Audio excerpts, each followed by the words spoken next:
Hi friends, welcome back to StarsTree, where we break free from work addiction. I'm Sarit. Today I'd like to ask you the worthiness question.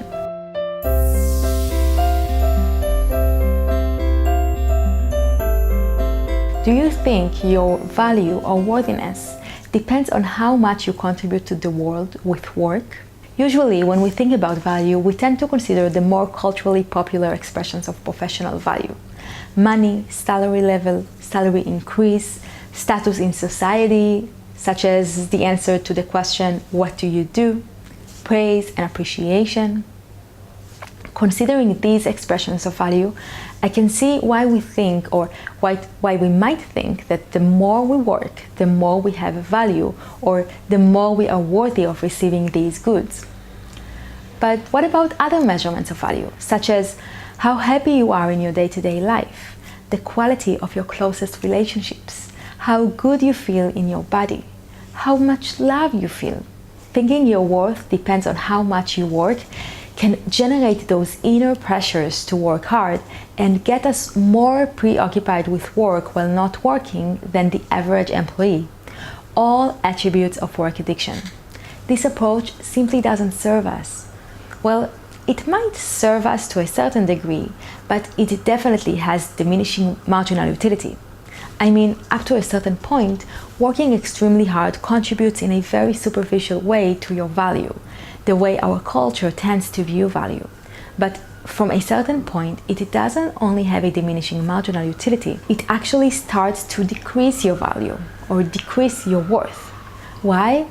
Well, mostly because of the outcomes of work addiction, which is pretty much the direction you are going if you blindly follow this rule. Overwork makes you unhappy and probably shortens your life by making you unhealthy. We want to aim to follow what serves us as individuals and not how we think we are perceived by society.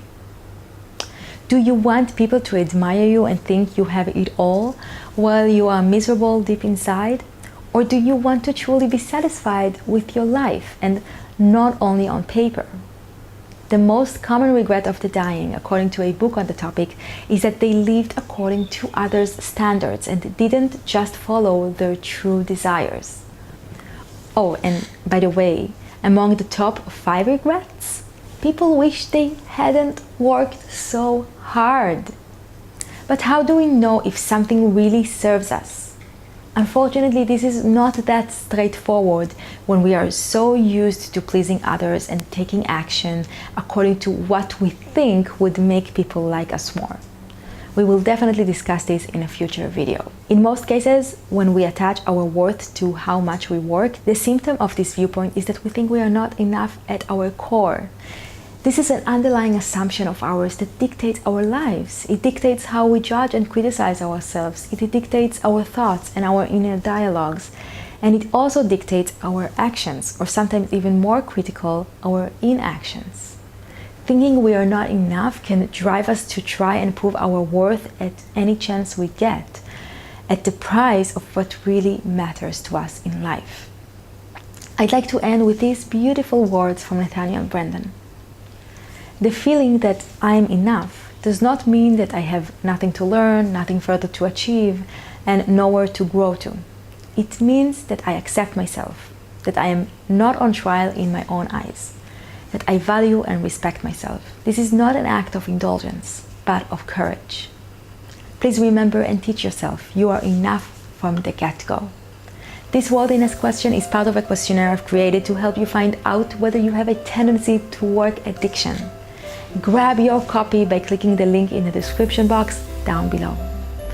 Please like and subscribe for more videos on breaking free from work addiction, and come visit me over at StarsTree.com. I'd be so happy to see you there. Thanks for watching.